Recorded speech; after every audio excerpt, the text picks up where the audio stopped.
À Mayotte dans l'éducation, mais la grève des enseignants a quand même impacté plusieurs établissements scolaires.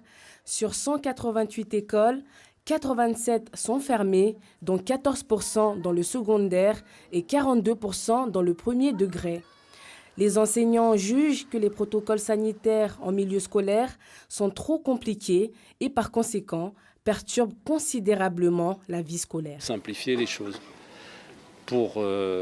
Par exemple pour la jauge. À partir de quand ferme-t-on une classe? Nous on avait une jauge simple avant, c'était un élève Covid+, la classe est fermée. Bon, ils ne veulent plus faire ce dispositif, donc il a choisi 20%. 20%, à partir de 20%, on ferme la classe. Quand vous avez 11 élèves sur une classe de 30, eh ben, on ne peut pas fonctionner.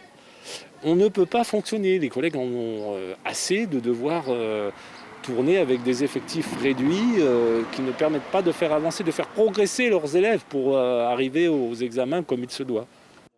Une réunion a eu lieu ce matin entre le syndicat des enseignants et le rectorat.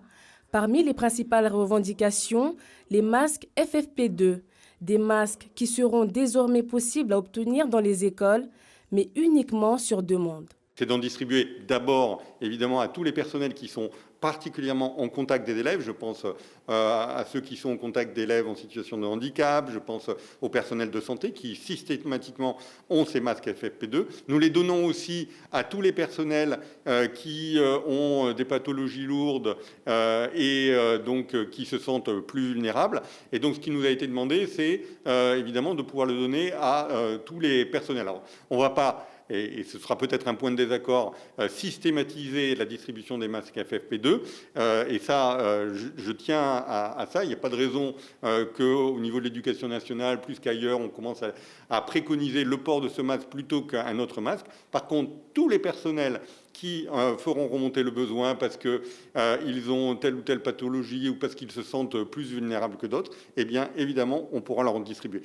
Le rectorat rappelle que tout parent ayant un enfant positif à la Covid-19 se doit de ne pas l'envoyer à l'école afin de favoriser une meilleure gestion dans les établissements scolaires.